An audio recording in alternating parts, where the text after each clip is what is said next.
नमस्कार। गुरुकुल शिक्षा की बात आते ही आचार्य की याद आ जाती है, आचार्य की याद आते ही गुरुकुल याद आ जाता है। गुरुकुल से जुड़ा हुआ ये अभिन्न संबंध आचार्यों का रहा है। कभी कभी ऐसा ही हुआ है कि आचार्य के जैसा सूर्य कभी कभी राहु ने ग्रसित कर लिया हो। एक पूर्ण प्रकाशित तारा जैसे कुछ काल के लिए कुछ परिस्थितियों में जैसे बादलों में छिप गया हो और उसका तेज कम पड़ गया हो, ऐसा ही एक सूर्य जिसकी आज हम बात करेंगे उसका नाम है द्रोणाचार्य। महाभारत का युद्ध तो पता ही है, उसके बहुत प्रश्न भी आए हैं, लेकिन महाभारत की पूर्व भूमिका में यदि हम देखें तो उनमें सबसे ज़्यादा जो कारणभूत माना जाता है वो है द्रोणाचार्य का जीवन।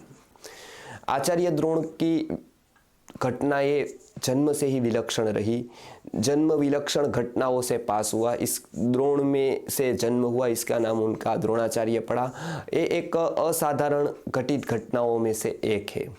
भारद्वाज के पुत्र थे, उन्हीं भारद्वाज के मित्र पृषद, उनका पुत्र द्रुपद, दोनों साथ में अग्निवेश्य नामक एक गुरु जो शस्त्र विद्या के गुरु थे, वो भारद्वाज के ही आश्रम में रहकर दोनों शिष्यों को पढ़ा रहे थे, द्रुपद और द्रोणाचार्य को।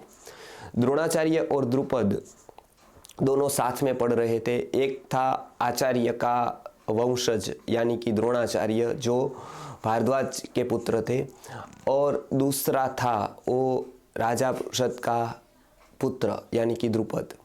दोनों साथ में अग्निवेश्य नामक एक गुरु रखे थे भारद्वाज ने अपने आश्रम में, और वहाँ पर वो पढ़ाई कराते थे शस्त्र विद्या की। शास्त्र भी पढ़ाते थे, शस्त्र को कैसे चलाना, क्या करना, दोनों एकदम करीबी मित्र हो गए थे। उसके बाद स्थिति ऐसी आई कि समावर्तन नामक संस्कार हुआ, दोनों गुरुकुल से अध्ययन समाप्त किया। द्रुपद कुछ कुछ बातें जो नहीं समझ पाते थे अग्निवेश्य से, उनका समझाने का काम द्रोणाचार्य करते थे। द्रोणाचार्य तो एक रीति से द्रुपद के सहाध्यायी थे, दूसरी रीति से उनके गुरु भी थे। उनका कारण कि द्रुपद था वो द्रोणाचार्य से बहुत कुछ सीखा था। जो अग्निवेश्य उनको नहीं समझा पाते थे वो द्रोणाचार्य उनको समझा पाते थे। जन्मजात प्रतिभा के धनी ऐसे द्रोणाचार्य बहुत ही अच्छी तरह से विद्या सिखाना जानते थे। अब महाभारत की पूर्व भूमिका की बात आती है कि द्रोणाचार्य की शादी हो गई कृपाचार्य की बहन कृपी के साथ, पुत्र हुआ अश्वत्थामा। अश्वत्थामा और अनेक लोग साथ में रह रहे थे पूरी बस्ती में। उसने दूध मांगा। कहानी ये कहती है कि दूध मांगा, लेकिन द्रोणाचार्य के पास न तो गाय थी न तो दूध देने के लिए दूध था। इस अवस्था में द्रोणाचार्य की पत्नी ने आटा लिया, आटे में पानी डाला, दूध जैसा बनाकर दे दिया। घटना ये घटी कि वो द्रोणाचार्य ने देखा। वस्तुगत्या द्रोणाचार्य ने वहाँ पर विचार चिंतन किया कि यदि मैं अपने बच्चे को दूध भी नहीं पिला सकता हूँ तो ये मेरी विद्या का क्या अर्थ है। वास्तव में तो विद्या का ये कोई अर्थ नहीं रहता है कि हम किसी को दूध या पिलाइए या कोई भी प्रकार का भरण पोषण करें। विद्या का संबंध शरीर के पोषण से नहीं, आत्मा और मन के पोषण से होता है। लेकिन द्रोणाचार्य जी ने यहाँ पर शरीर के पोषण के बारे में सोचा और ग्लानि अनुभव की। शरीर आत्मा के स्तर की विचारधारा शरीर के स्तर पर आ गई, वो अफसोस की बात नहीं है, वो पतन की बात नहीं है। लेकिन पतन की बात तो वो है कि जो समाज द्रोणाचार्य से विद्या ले रहा था, द्रोणाचार्य का इतना उपयोग कर रहा था, और वो समाज कितना नादान और कितना कृतघ्नी होगा कि द्रोणाचार्य के पास दूध नहीं है। वो समाज को उसकी फिक्र तक नहीं लगी, भनक तक नहीं हुई। वो समाज कितना मूर्छित होगा कि द्रोणाचार्य को ये विचार करने पर मजबूर कर दिया। सूक्ष्म भूल तो द्रोणाचार्य की गलती है ही, लेकिन वो समाज की सबसे बड़ी गलती है, समाज के धनी की सबसे बड़ी गलती है कि द्रोणाचार्य की इस अवस्था तक द्रोणाचार्य को आने दिया। हजारों वर्षे भारत में द्रोणाचार्यों की यही स्थिति है। उसका कारण भारत का बीमार और चमत्कारपूर्ण मस्तिष्क है। भारत का ये जो मस्तिष्क है भारत की प्रजा का, वो कभी भी विद्या को समझ नहीं पाता है। इसके लिए कभी भी वो कीमत नहीं कर पाया है। इसी के लिए आचार्यों का जीवन अतिशय अभावों में, अतिशय विषम परिस्थितियों में गया है। दूसरे देशों में यदि वो जाते, जर्मन है, फिनलैंड है, तो अवश्य उनकी विद्या की कीमत हो जाती, लेकिन यहाँ पर विद्या के कदरदान बहुत कम हैं। और ख़ास करके गुजरात जैसे राज्यों में हम रह रहे हैं, वहाँ से बहुत ही अच्छे पढ़ लिख कर लोग बाहर के देशों में शिफ्ट होते हैं। हमको लगता है कि वो थोड़े बुद्धिमान हो गए होंगे बाहर जाते हैं तो, लेकिन वो भी शनि रवि को कराते क्या है, कलाकारों को बुला बुला कर हास्य के कार्यक्रम, मजाक के कार्यक्रम, पैसे उड़ाने वाले कार्यक्रम, अय्याशी, ये सब चलता रहता है। समाज को, अध्यात्म को, भगवान को जिससे कोई लेना देना नहीं है, ऐसे कार्यक्रमों में हजारों लाखों रुपया लुटवा देते हैं। लेकिन मूल का काम गुरुकुल शिक्षा व्यवस्था है, उसके लिए न तो किसी के पास समय है, न तो किसी के पास शक्ति है, न तो किसी के पास धन है। जब बात आ जाती है गुरुकुलम की तो सब गरीब हो जाते हैं, सबके पास केवल बहाने हैं और सबके पास केवल फरियादें हैं गुरुकुल के प्रति। आचार्य से कोई छोटी सी गलती हो जाती है, लोग ऊपर बैठ जाते हैं और न जाने क्या क्या बातें बोल देते हैं उसके श्रम और शक्ति को जाने बिना। यहाँ पर भी ऐसा ही हुआ। द्रोणाचार्य ने समाज का चिंतन किया, जो समाज को वो रात दिन ज्ञान दे रहे थे, अपना सब कुछ लुटा रहे थे, वो समाज उनका दूध के प्याला तक की भी व्यवस्था नहीं कर रहा था। वो सोच कर ही वो ग्लानि से भर गए। ग्लानि से भरे पत्नी से बातें हुई, पत्नी ने बहुत फरियादें की। सबसे ज़्यादा इंजेक्शन एलोपैथी में स्टीरॉइड्स के और एनेस्थेसिया के बहुत ही इंजेक्शनों के राजा कहे जाते हैं। इसी तरह से भौतिक बातों में जो इंजेक्शन होते हैं वो पत्नी के बहुत ही स्ट्रॉन्ग गिने जाते हैं, बहुत ही किफ़ायती माने जाते हैं। सबकी सुन लेता है व्यक्ति, लेकिन जब पत्नी कुछ कहती है तो उसको मना करना, उसको नकारना, उसकी उपेक्षा करना एक विद्वान व्यक्ति के लिए भी असंभव सा हो जाता है। कृपी ने ऐसा बताया कि दूध की व्यवस्था नहीं है, अन्न का ठिकाना नहीं है, आप रात दिन केवल पढ़ाने में लगे हो, लेकिन आपको उनकी फिक्र है वो कहाँ पढ़ेंगे, लेकिन उनको इसकी फिक्र नहीं है कि आपका क्या होगा। उनका क्या होगा ये आप सोचते हैं, उनके आत्मा का क्या होगा, मन का क्या होगा ये आप सोचते हैं। इतना सोचने के बावजूद वो लोगों को ये सेंस नहीं है कि आपके शरीर का क्या होगा। आप उनके आत्मा की, मन की फिक्र करते, लेकिन वो आपके शरीर की फिक्र तक नहीं कर पाते। कैसे लोग हैं। अब इसमें मुझे कुछ आशा नहीं दिखाई दे रही है, लेकिन एक आशा का किरण अवश्य बचा है। आपके साथ पढ़ता हुआ मित्र द्रुपद, जिसकी बात आपने अनेक बार मुझे सुनाई है। द्रुपद आपका बहुत अच्छा मित्र था और द्रुपद ने आपसे बहुत कुछ सीखा है। साथ साथ द्रुपद ने जाते वक्त एक वचन आपको दिया है, जो आपने कई बार मुझे बताया है। वो वचन था कि जब भी पैसे की ज़रूरत पड़े, कोई भी आवश्यकता की ज़रूरत पड़े, मैं तुमको आधा राज्य तक दे दूंगा। आधा राज्य तक देने की बात आप उन्होंने बताई है आपकी, तो आप उनके पास क्यों नहीं जाते हैं।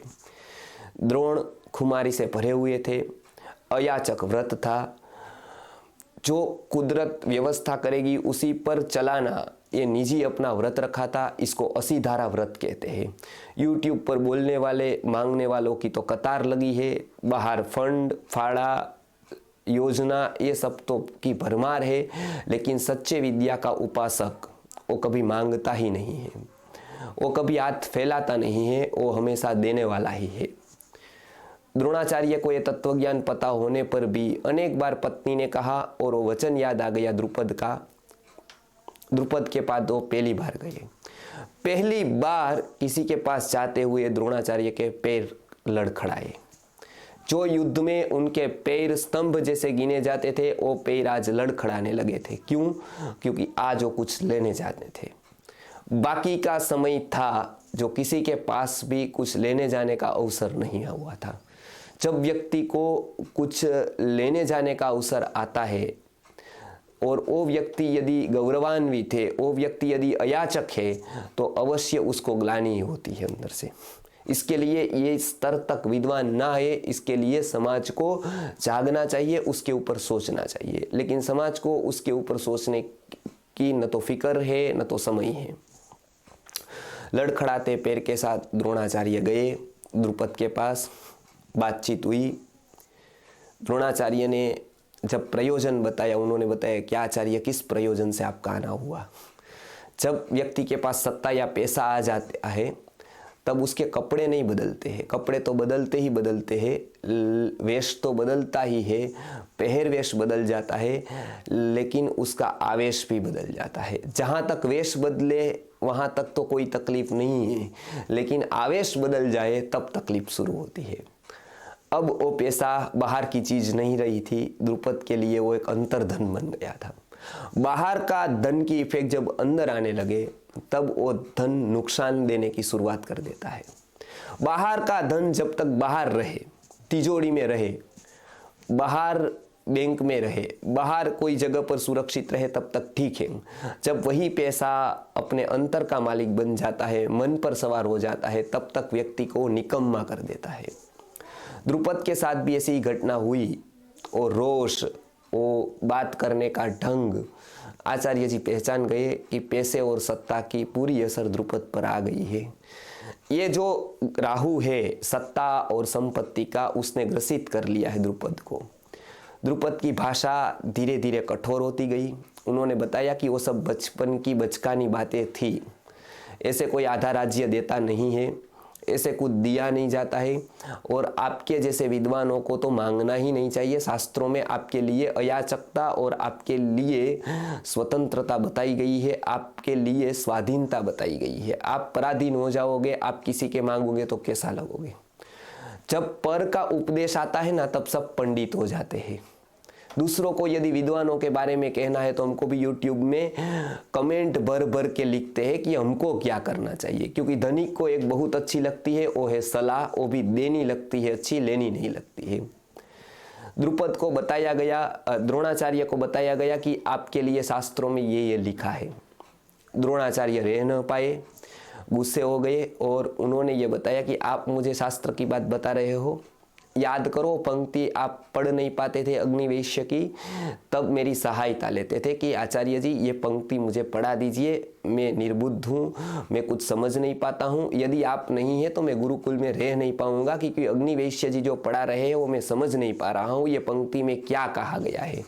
ऐसी हजारों पंक्ति मैंने तेरे सामने खोली है, मैंने तुझको बताई है, और आज तू ये कह रहा है शास्त्र में मेरे लिए क्या लिखा है, तो सुन ले तू।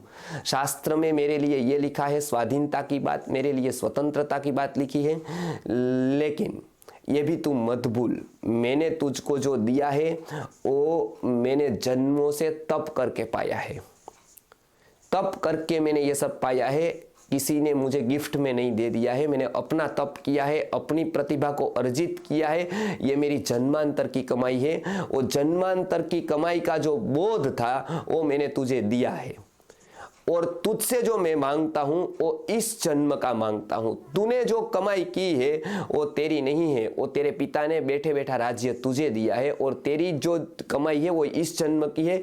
मैंने इतनी मेहनत करके जन्मों से तप करके कमाया, वो मैंने तुझे निस्वार्थ भाव से दिया।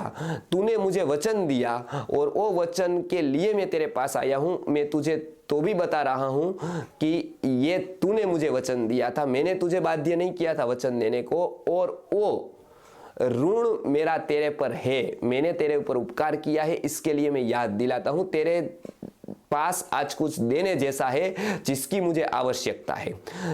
तुझे जो आवश्यकता थी जिस समय, उस समय मेरे पास जो था वो मन छोड़कर मैं बरस पड़ा था तेरे पर। तब मैंने नहीं सोचा था कि द्रुपद क्या करेगा विद्या का। आज तू मुझे सलाह दे रहा है कि धन के विषय पर विद्वानों ने क्या सोचना चाहिए। बाणभट्ट ने धनिकों की मेंटालिटी लिखी है अच्छी तरह से। द्रोणाचार्य को ये बोलती तो बंद कर दी द्रुपद की द्रोणाचार्य ने, क्योंकि हर एक व्यक्ति ऐसा ही सोचता है कि औरों को क्या करना चाहिए। द्रोणाचार्य के ये जो शब्द है वो हमको अवश्य ही मनन और चिंतन करना चाहिए। जिनके पास शक्ति और सामर्थ्य कुदरत ने दिया है उनको ये अवश्य अपने घर पर लिख कर रखना चाहिए कि द्रोणाचार्य ने बताया कि जिस प्रभु ने मुझे स्वाधीनता का उपदेश दिया है, जो शास्त्र मुझे स्वाधीनता खुमारी अयाचकता सिखा रहा है, वही शास्त्र तुझे 10वां भाग निकालने का बता रहा है। वही शास्त्र ये कह रहा है कि तुझे तेरी संपत्ति का 10वां हिस्सा निकालना चाहिए और उसको विद्या के कार्य में लगाना चाहिए। तो तू मुझे जो उपदेश दे रहा है शास्त्र क्या कहता है, मैं तुझे पूछ रहा हूं तूने क्या किया है बता। तू मुझे कह रहा है कि शास्त्र के अनुसार मैंने क्या किया, मैं तुझे पूछ रहा हूं शास्त्र के अनुसार तेरा जीवन कैसा है।